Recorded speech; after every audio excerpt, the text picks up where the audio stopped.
2-3 पोरे पोरी त्या म्हणतेस तू किती सुंदर आहे ग, पण तू किती घाणेरडी भाषा बोलते ग, ही भाषा बोलू नको. काय ते 40 गाव ड ळ न न याना बट्टा पर कामले समजस, पण माले बोलणं 40 गाव तुला काय बापनं जाई राय ना.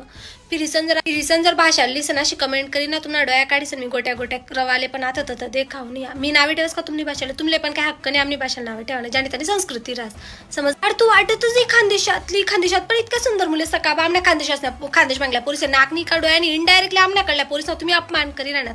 आमण्याकडल्या पोरी इथला खानदान बन राहतीस ना, संसार जशा करतीस ना तशा दुसऱ्याकडे करतीस होती नाही. क्वचितच देखाल भेटीन तिसले काय मसाला भाजीपासून डुबुकड्यास पासून तर खापण पुऱ्या सुद्धा येतीस तुमच्याकडल्या पोरीसली येते.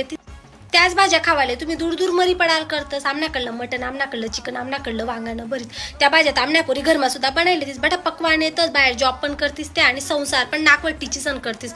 लढाया झगड्या करत का म्हणे ना. 7 महिना जाय ना खानदेशीतला ट्रेंडवर आहे ना. खानदेश ना म्हणजे शब्द लिसन रील्स बनायला ना स्वतःले फॉलोवर वाढवण्यासाठी किंवा व्ह्यूज वाढवण्यासाठी. जसं भाचा भाची ओ भाची नुसतं भाचा भाची बोलावर ना खानदेशकर नेवी जातच किंवा प्युअर खानदेशी नेवी जात. असं तुम्ही यूज करी राहणार शब्द चांगली गोष्ट आहे तुम्ही यूज करा. पण आम्ही भाषा नावे नका ठेवू ना. आणि आम्ही असं पाठ मागे जायचं बोलतच नाही. आम्ही तोंडवर बोलतो, तडका फळ बोलतोस. आम्ही तोंडवर बोला आणि सवय आम्ही कोणा मागे की तोंडवर इज्जत पण देतच आणि आम्ही तोंडवर इज्जत सुद्धा काढतच. आमना मागे लागानं नाही. आमले बायला धंदा येतच नाही त्याचं पाठ मागे बोलानं आमना नादेच लागान नाही.